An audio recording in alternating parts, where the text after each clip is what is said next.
मैं Jitendra Singh, Pascal civil services में आप सभी का स्वागत है। पिछले वीडियो में हम लोग गुप्त साम्राज्य का जिस शासक थे, महत्वपूर्ण शासक, उनके विषय में बात किए। आज हम लोग को बात करना है गुप्त कालीन प्रशासन। गुप्त कालीन प्रशासन, इसके विषय में हम लोग को बात करना है क्योंकि यहां से क्वेश्चन आता है। तो गुप्त सम्राटों के, गुप्त राजाओं के काल में गणतंत्रीय जो व्यवस्था है उसका ह्रास हुआ, उसका लॉस हुआ। गुप्त प्रशासन कहीं ना कहीं राजतंत्रीय व्यवस्था पर डिपेंड हो गया, आधारित हो गया। देवत्व के सिद्धांत गुप्तकालीन शासकों में प्रचलित था। राजा पद वंशानुगत सिद्धांत पर आधारित था। राजा अपने बड़े पुत्र को ही युवराज घोषित करता था। अपने उत्कर्ष के समय में गुप्त साम्राज्य उत्तर में हिमालय से लेकर दक्षिण में विंध्य पर्वत एवं पूरब में बंगाल की खाड़ी से लेकर पश्चिम में सौराष्ट्र तक फैला हुआ था।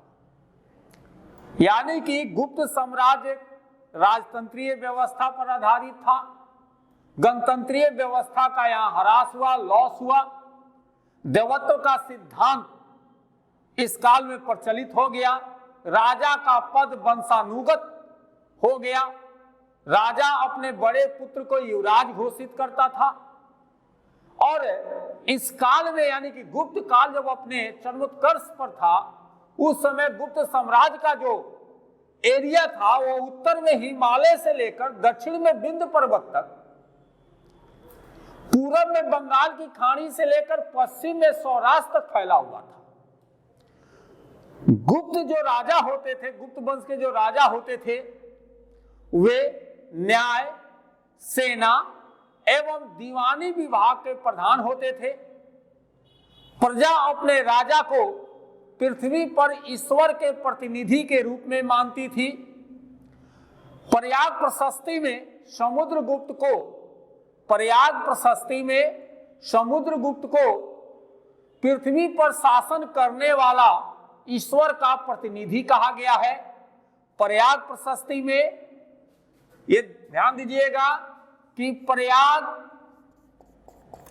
प्रशस्ति में समुद्रगुप्त को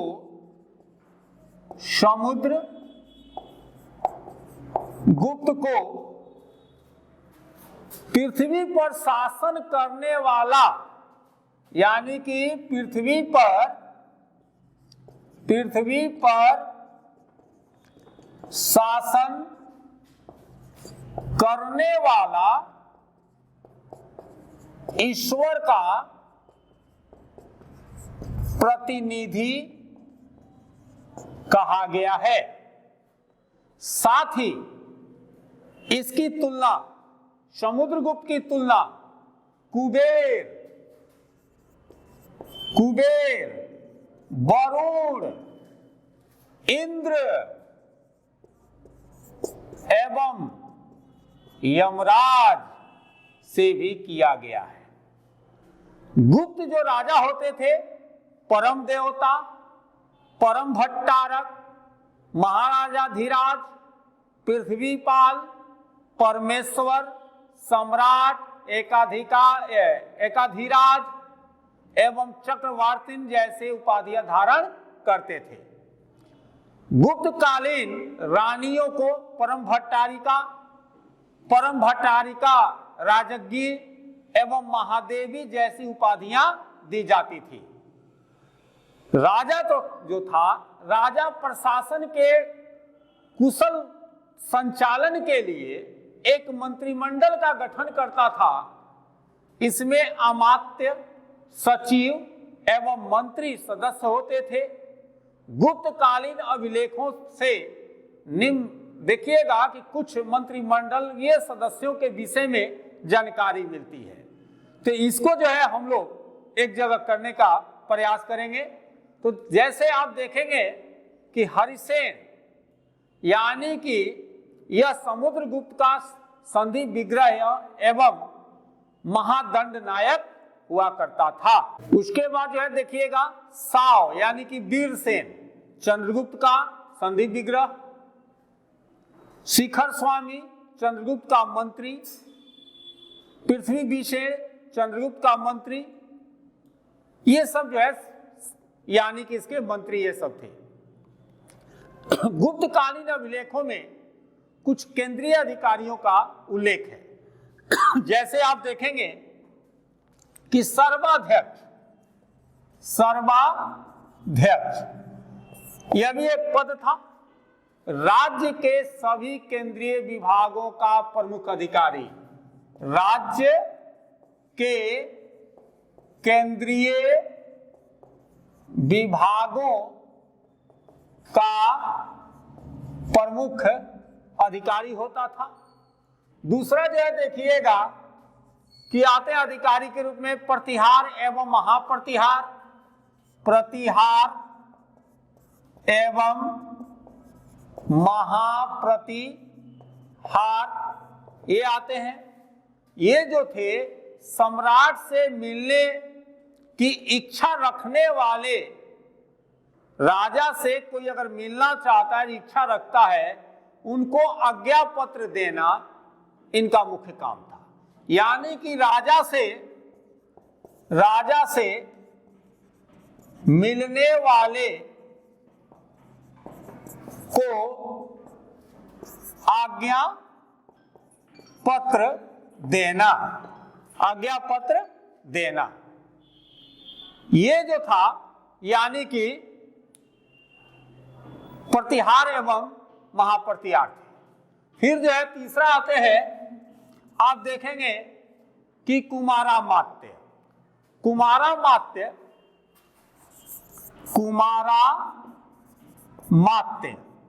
ये भी महत्वपूर्ण अधिकारी थे। पदाधिकारियों का सर्वश्रेष्ठ वर्ग, इन्हें उच्च से उच्च पद पर नियुक्त किया जाता था। ये जो आप देखेंगे तीन अधिकारी का ये था। अब इसमें एक और अधिकारी थे, जैसे कि कहा जाता है डिपार्टमेंट महादंड नायक का, महादंड नायक। इसमें देखिएगा इस डिपार्टमेंट में आते थे महासेनापति,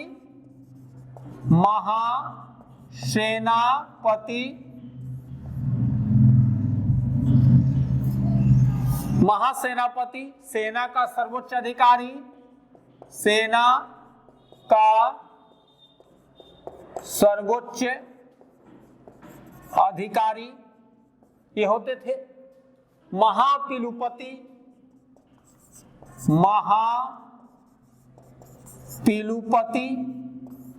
ये देखिए कि गज सेना का अध्यक्ष होते थे, यानी कि हाथी सेना, गज को हाथी भी कहते हैं, गज सेना के अधिकारी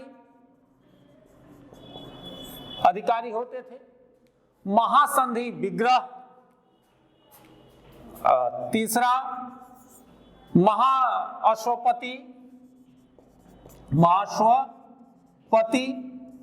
यानी कि अश्व का मतलब घोड़ा होता है, अश्व यानी कि घोड़ा, सेना के अधिकारी ये होते थे, अध्यक्ष होते थे। महासंधि विग्रह,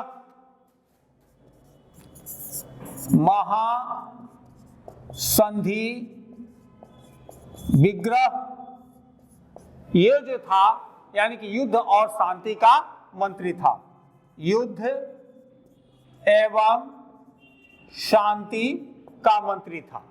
उसी तरह दंडपाशिक